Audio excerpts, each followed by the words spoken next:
Assalamu alaikum, I'm Yasir Akbar and you're watching Study Page. This is the practical part of the previous lecture in which we discussed about pointers. In this lecture, I am going to demonstrate practically how we will use pointers. So first, let me create a basic C program, stdio.h and main return 0. So let me save this program is lecture 9.1.1. Okay, तो pointer variables हमारे पास क्या है?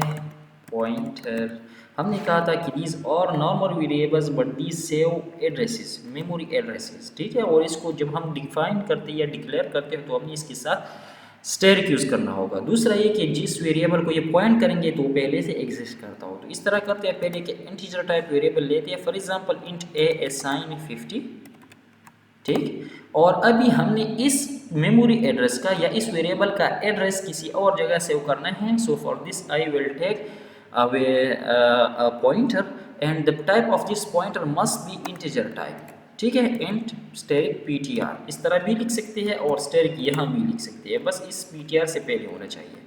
तो a ptr इसको मैं नाम देता हूँ, means this is a pointer that will points to a, और इसको मैं असाइन करता हूँ एड्रेस ऑफ a, ठीक है।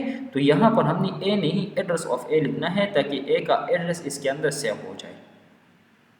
जब हमने स्टैटिक लिख दिया तो ये पॉइंटर बन गया और इसका मतलब है कि ये सिर्फ एड्रेस स्टोर करेगा, इसलिए हम यहाँ पर %a लिखते हैं, ठीक है। अभी हमने कहा था कि इसके साथ दो वैल्यूज एसोसिएट होते हैं, एक इसका अपना एड्रेस, एक इसके अंदर जो एड्रेस होता है और एक जो है इसके अंदर जिसका एड्रेस होता है उसकी वैल्यू। मीन्स इसके अंदर अभी वेरिएबल ए का एड्रेस है तो इसकी value 50।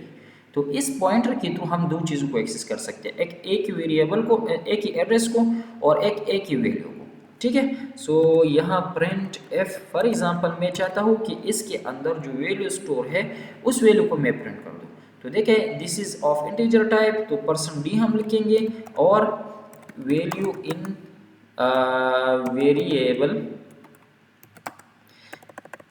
Variable the pointer is pointing, ठीक है।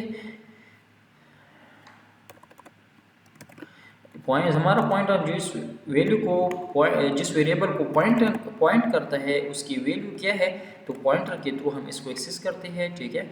और हमारे पास है static PTR, A PTR, and this is called D referencing, ठीक है। अभी हम वैल्यू ए पीटीआर की वैल्यू को डी रेफरेंस कर रहे हैं। इट मीन्स ए पीटीआर के अंदर जो एड्रेस सेव है उस एड्रेस पर जाके जो वैल्यू स्टोर है वो हम रिटर्न कर रहे हैं। So this is dereferencing. Program को सेव करते हैं, कंपाइल रन करते हैं, देखते हैं हमें आउटपुट में क्या मिलता है। सो हैश इंक्लूड स्पेलिंग हमने गलत लिखा है, ठीक है, ओके। अभी देखिए the value in the pointer the point is value in the variable the pointer is pointing is 50। तो देखें हमने क्या किया, हमने पॉइंटर के थ्रू इस 50 को एक्सेस कर दिया।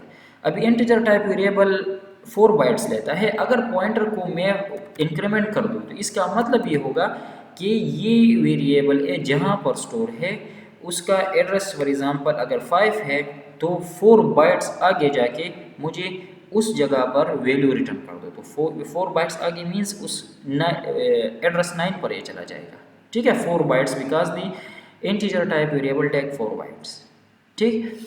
तो this is the pointer arithmetic, और इस तरह हम पॉइंटर को रिटर्न करते हैं। अभी अगर फॉर एग्जांपल हम इस वैल्यू को चेंज करना चाहे, सो फॉर एग्जांपल मैं लिखता हूँ ए पीटीआर स्टैटिक ए पीटीआर असाइन 30 और प्रिंट एफ, ठीक है।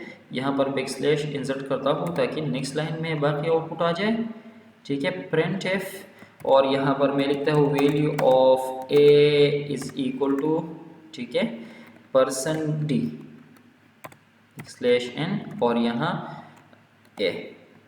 अब ये वेरिएबल ए को हमने यहाँ 50 साइन किया है और यहाँ पर अभी आप देखेंगे कि यहाँ पर हमें आउटपुट में क्या मिल रहा है। तो देखिए वैल्यू ऑफ ए इज 30 क्यों आ रहा है, क्योंकि हमने डी रेफरेंसिंग के थ्रू इसकी वैल्यू को अपडेट कर दिया। तो A P T R means A A is now a use as a second name of A, इसलिए थ्योरी में हमने पढ़ा था कि स्टेरिक ऑपरेटर जो है ये एज एलियस यूज़ होता है। ठीक है, स्टेरिक जब आप पॉइंटर के नाम के साथ यूज लिखेंगे तो एज एलियस और रेफरेंस यूज होता है for the variable this pointer is pointing.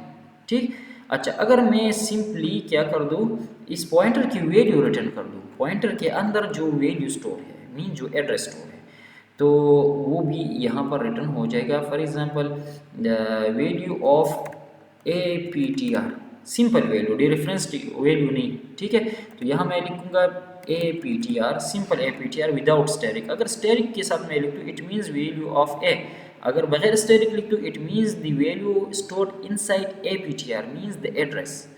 सो इसको रिटर्न करते हैं तो देखिए इसमें ये एड्रेस स्टोर है। सही, ये हमारे पास इस एड्रेस को हमने, एड्रेसेस हेक्साडेसिमल में होते हैं लेकिन हमने इंटीजर में इसको रिटर्न कर दिया, इसलिए हमें ये रिटर्न हो रहा है। ठीक है, हेक्साडेसिमल को रिटर्न करने के लिए हमने यहाँ पर मेरे ख्याल में एक्स यूज़ करना है, मैं बोल रहा हूँ यस एक्स यूज़ करना है। ठीक है, तो देखिए now this is the actual address of this memory location जिसके ऊपर हमारे पास वेरिएबल ए जो है वो स्टोर है।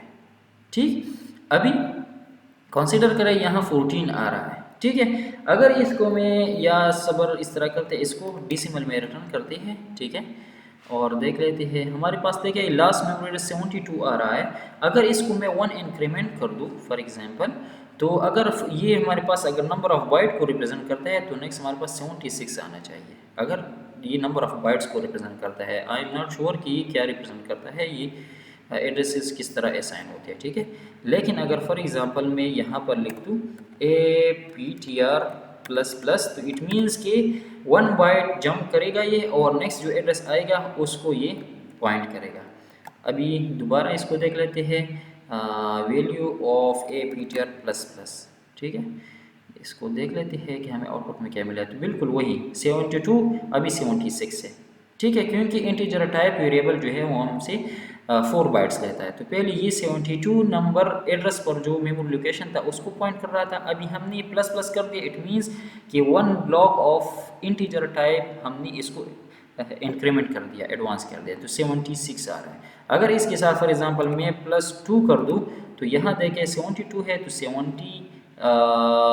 80 आना चाहिए, यस 80 आना चाहिए। तो अभी देख लेते हैं कि हमें 80 मिल रहा है या नहीं। अच्छा 72 है ए पी टी, अच्छा ए P T are assign A P T are +2, तो देखिए 80 मिल रहा है।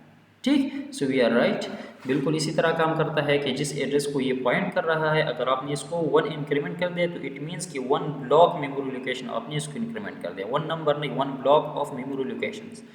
अभी मेमोरी लोकेशन का ब्लॉक कितनी बाइट्स का होगा, so this depend on the data type. अगर इंटीजर डेटा टाइप है तो 4 बाइट्स होता है, तो 4 बाइट्स ये इंक्रीमेंट होगा। अगर कैरेक्टर टाइप है तो इट मीन्स 1 बाइट। अगर फ्लोटिंग पॉइंट टाइप है इट मीन्स फ्लोटिंग पॉइंट का एड्रेस 8 बाइट होता है, तो इट मीन्स कि 8 बाइट 1 ब्लॉक होता है।